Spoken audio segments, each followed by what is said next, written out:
बोलिए सरस्वती मैया की।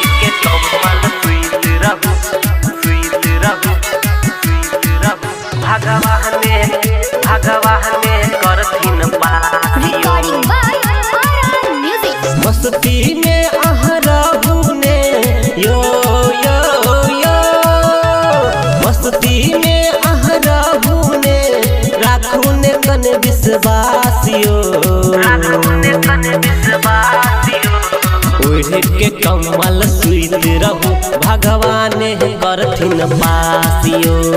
ओढ़ के कमल सुइत रहू भगवान करथिन पासियो मस्ती में आहराबू ने राखू ने कन विश्वासियो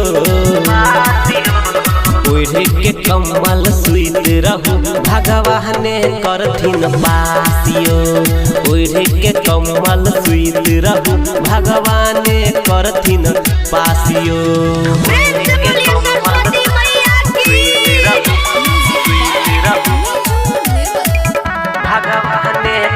भगवान करथिन पासियो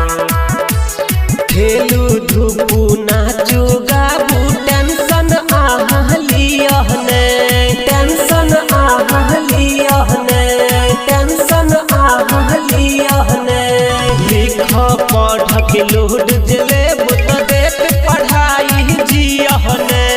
देख पढ़ाई जियहने देख पढ़ाई जियहने बिना बाली आहाँ के यो यो यो बिना वाली आहाँ के करथिन नहीं निराशियो करथिन नहीं निराशियो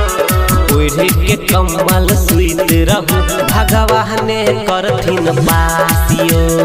ओढ़ के कमल सुइत रहू भगवान करथिन पासियो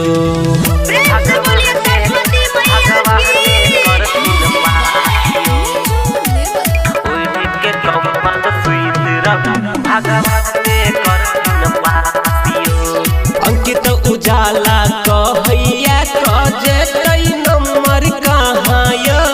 जे कई नंबर कहाँ यो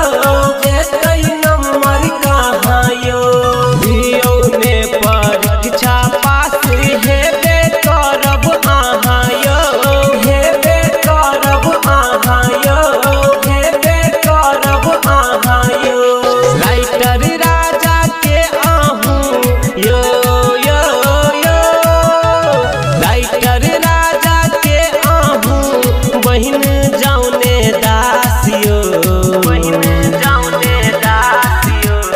ओढ़ के कमल सुइत रहू भगवान करथिन पासियो ओढ़ के कमल सुइत रहू भगवान करथिन पासियो।